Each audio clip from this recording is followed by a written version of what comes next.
Let's start, Doc, with telling us, why do we end up with missing teeth? And why are teeth extracted? Okay. Well, I mean, the number one reason for tooth loss, the teeth themselves are actually in pretty good condition, or they could be in absolutely perfect condition, but it's the gums that deteriorate, and you end up with a situation of periodontal disease, or pyorrhea as we call it very often here, and it's rather like washing the soil away from around a tree or around a plant, and the teeth just gets loose and then infected, and then it just literally drops out. Or when it gets infected and painful, then you end up going to your dentist to have it removed. The other two reasons are when a tooth basically just gets badly decayed and damaged, and the only cause for dental decay is sugar. Now, is it a good idea to have that tooth extracted if it gets decayed? When you're in pain, you just want the problem solved. You want it out. And I mean, I understand that to a point. But I would really wait to be advised as to see if the tooth can be fixed. Because the thing about it is that if the tooth can be fixed, your pain can be alleviated instantaneously. Pain also comes in different forms. If you have like what people call a nedging, it's the sensitivity with cold and hot and sweet. Well, that's generalized sensitivity. Very often, sensitivity with cold or sweet is indicative of possibly a little bit of the tooth root that's exposed, and the root is sensitive, or a bit of the dentine is exposed because the tooth is broken, and that tends to be rather fixable usually. But of course, if you have a dull, throbbing, aching pain that's of a longer duration, that's just there, and you feel like it's pounding in your head, well, that's usually indicative of nerve death. And there, no, we don't have to take the tooth out necessarily, but in order to keep the tooth, if the structure is still strong, and that's the very important assessment your dentist has to make, is if we keep the tooth in, well, it has to be kept without the nerve. And that's what's called a root canal. The procedure to remove the dying or dead nerve and the subsequent infection, that whole and then, of course, clean out the canals and filling up of the root canals, that, of course, is the root canal procedure. Dental decay and gum disease, which is the only two diseases that we really treat.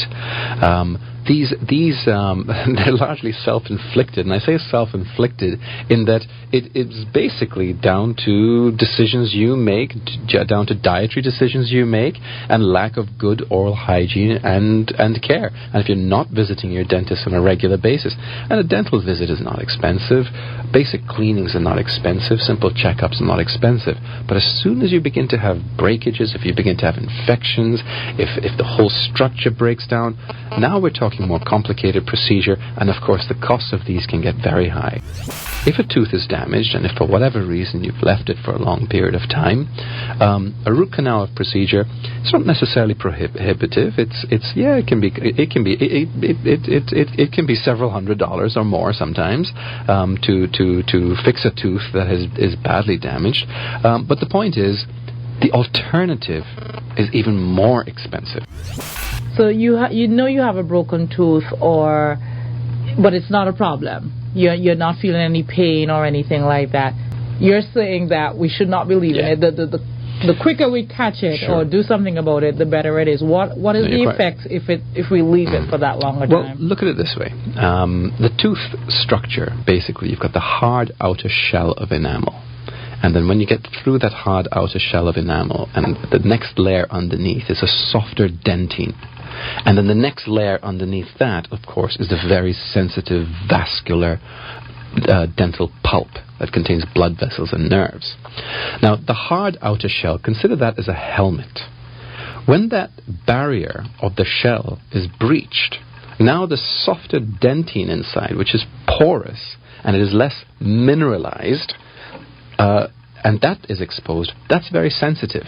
So if you have a broken tooth and you've exposed the dentine underneath, whether you're feeling sensitivity or not, and everybody has different thresholds of tolerance, and of course your age will determine how sensitive. I mean, the older you are, actually, the less sensitive teeth get. Kids feel dental sensitivity much earlier. But if the tooth is broken, and you've broken that hard outer shell of enamel, and the dentine is exposed, bacteria can invade the porous dentine very, very easily. and very, very quickly. So the longer you leave it, the more bacterial invasion you're getting into the softer dentine, and that's the ease of the bacteria to cause dental decay, the rot of the tooth as a result of the bacteria byproducts, the rot of that tooth, that just marches on down towards the nerve. And now when you get down to nerve, let me tell you, that is painful. That can be excruciatingly painful when it gets down to the nerve. 9 times out of 10 for these regular little breaks and stuff, we can usually fix that with an ordinary filling and no further damage will occur. If it's not fixed, further damage will occur. Well, let's assume you don't come and fix it at that point in the early stages. Let's assume that we leave it a month or 3 or 4 or sometimes even longer. Then with almost complete certainty, the part of the tooth, the inner part of the tooth that is exposed, has begun to decay, and that basically begins to go rotten. Now, where previously we could have easily fixed that damaged portion of the tooth with an ordinary filling, we now have a more complicated situation. We have to cut away more tooth structure, which is now gone rotten because of the decay, and we need an even bigger filling. And the bigger the filling, the less strength the tooth has. So the bigger the filling, the weaker the tooth. The more tooth structure you have, the stronger the entire structure. Catching little problems early, whether a tooth is broken or you've got the initial decay in there that's breaching the enamel.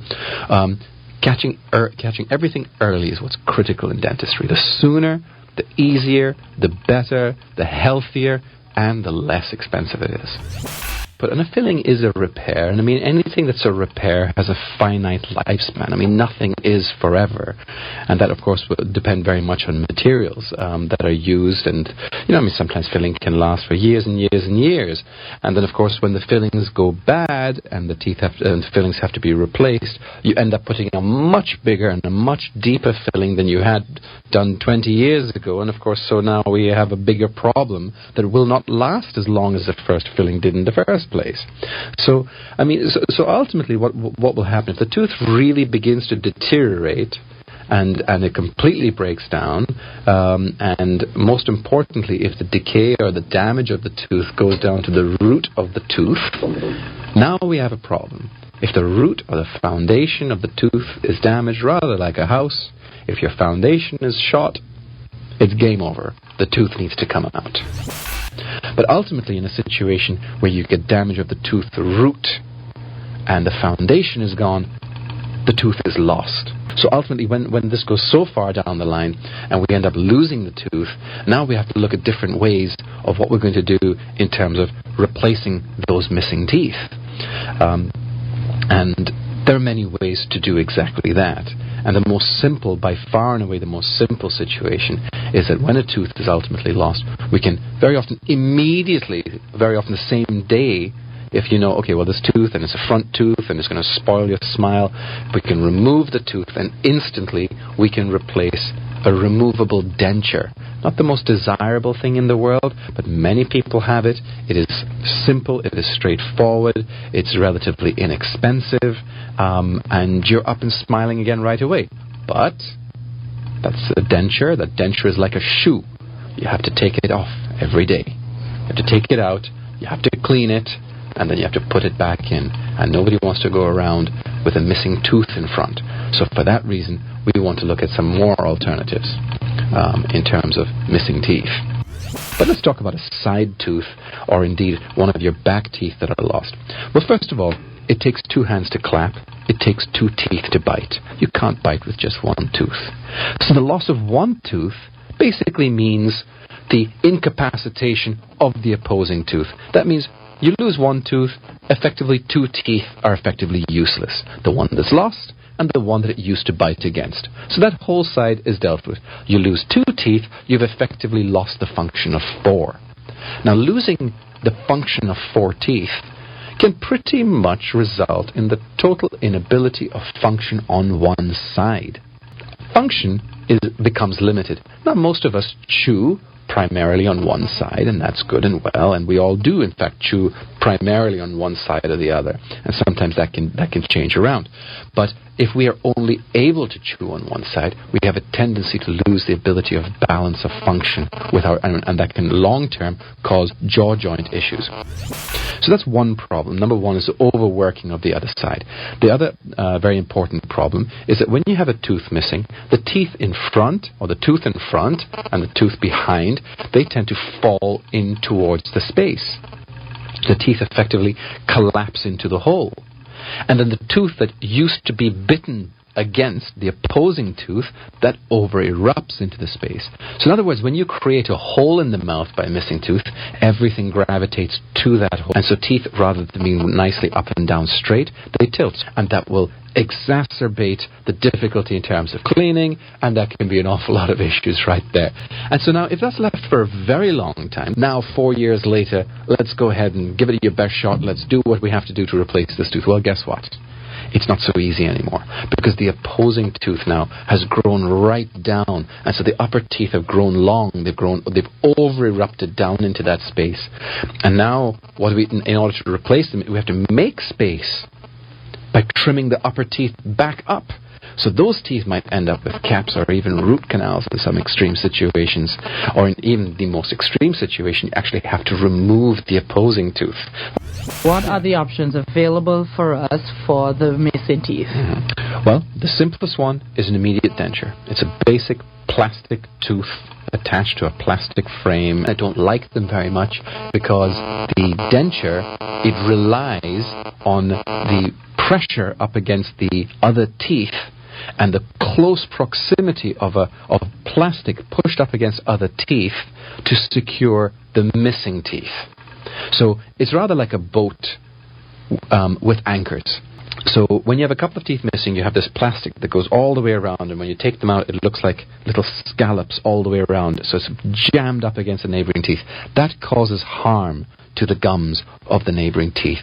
So if we're going to insist on wearing a denture, we want to go with a slightly more sophisticated type, and that more sophisticated type will be a metal frame denture. And so that's dentures. The problem with dentures, they're like shoes. We've got to take them off every day. They've got to come out and got to be cleaned, your mouth as well as the denture.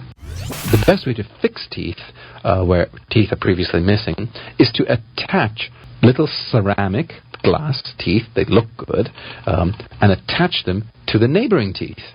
Obviously not the opposing teeth, because you can't open your mouth then, but the neighboring teeth between the gap. So you've got a tooth missing on the side, we have to attach it somehow to the tooth in front and the tooth behind. The only problem with that now is that we have to cut and we have to damage possibly perfectly healthy teeth on either side of the space in order to secure a fixed bridge. Now, there's some clever ways of handling this. We can put little wings on the sides of it, and that's called a Maryland bridge, and we can effectively glue those wings. But it has some limitations in that on back teeth, it's very difficult to get these Maryland bridges to stay in place. That's making a comeback because we're getting much better materials to much stronger glues. But the conventional bridge, which many people have, is the tooth in front and the tooth behind gets cut. And that can actually be very, very destructive. And that destruction means that I have to cut the tooth down on either side and remove all that protective enamel. Yes, I'll replace it and I'll make it look good, but I have to be quite destructive. And so for that reason, the ultimate option for missing teeth is dental implants. I could talk about dental implants all day long, but I will mention briefly here. It's my specialty. It's what I'm all about. And this is the absolute ultimate in dental in tooth replacement. It is the forefront of dentistry. It is the cutting edge of dentistry. It really is the ultimate option. You have a missing tooth, you replace that missing tooth. You don't touch any other teeth. You don't damage any teeth. You don't cut them. You don't cause any harm. You have a missing tooth. You put a tooth right back where it was lost.